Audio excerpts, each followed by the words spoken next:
Hello guys! Dito kami ngayon sa Divine Grace Hospital dito sa Tejero, Cavite. Bali check up dito ng tatay ko kasi na-refer kami ng doktor from Southern Hospital na maghanap daw kami ng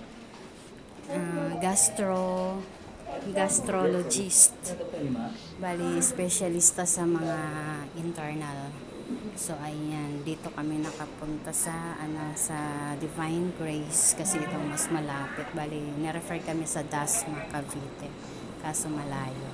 So ayan, 3 hours kami naghintay sa doktor. Bali, naiinip na ako at inaantok sobra kaya nag-ikot-ikot muna ako. Sobrang dami ng pasyente kaya matagal din ang process nila. Mas matagal pa kaysa dun sa public hospital.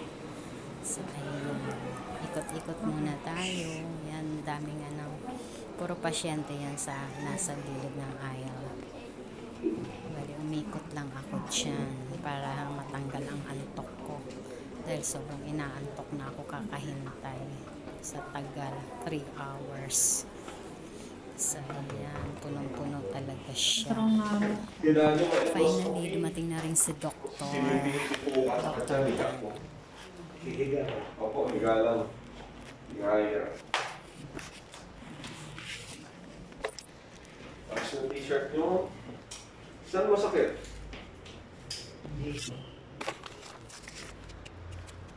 Dito nyo nararamdaman no? Pero pag pinipindot, hindi naman pero nararamdaman yun dito. Konti na lang. Pero pag pinindot, dito. Pag pinipindot. Dati po kasi namimilipit po talaga siya. Saan rashes? Wala naman po siya. Kasi may iniinom na po siyang gamot. No? Pero nung nakaraan po, grabe ang rashes niya. Sabi naman ng doktor doon, effect daw yung yung pamamagayatan ng atay. Kaya daw po nag-ano yung mga rashes. Yung kailangan nyo ma-endoscopy.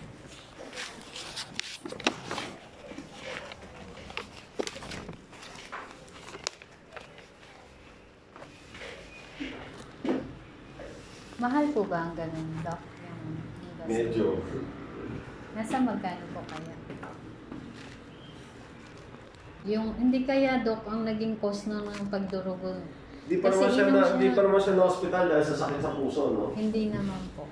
Sige, ganito, no? Yung endoscopy, ang kailangan kasi yung tatay sa bibig, sa puwet. No? Dito dati, nag-range siya mga around 60 to 65, no? Pero ngayon, may package siya. Basta may PhilHealth tayo, may package, 40,000. No? Pero basic yun. Kung sakasakaling may makikita kung kailangan tanggalin, mag-biopsy, patatanggal tayo dun sa package. Pero kung walang nakita, normal lahat, 40,000 ang ibabayad dun sa hospital package. Yun na nga, pag may makita, wala tayong package, mag-a-add tayo. So pag dito, pinapahanda ko pa rin mga 65. So yun dito. Kaya may second option, kung okay sa inyo, lumuwas sa Manila natin gawin, mas mura. No, doon, mag-ready kayo 40. Hindi na nilalagpas doon. Pero just in case, sobrang dami kailangan gawin, i-inform namin kayo. Pero sa mga pasyente ko na pumunta doon, usually nasa mga 30 to 35, nagpas na konti ng 35, hindi sila umaabot ng 40. So yun yung option natin.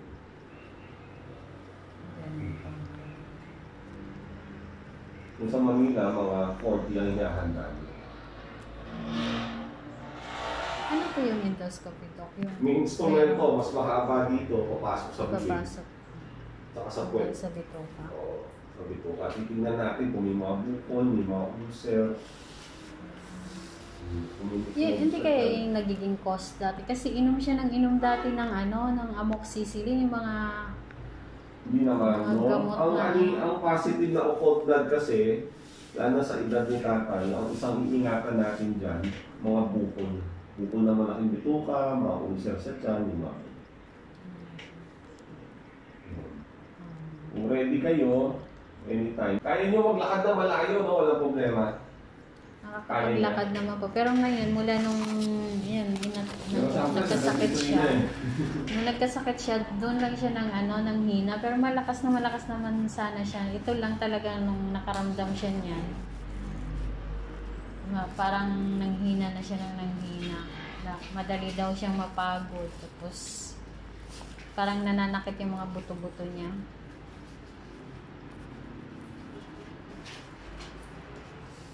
Yun yung kailangan yung paghandaan.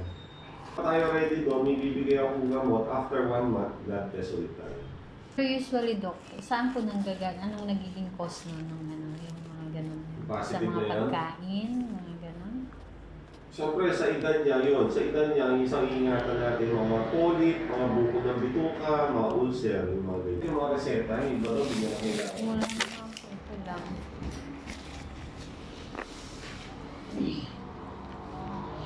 Sa inanuhan lang siya ng pang-cholesterol at saka yung sa high blood. Tapos yung pantoprazole.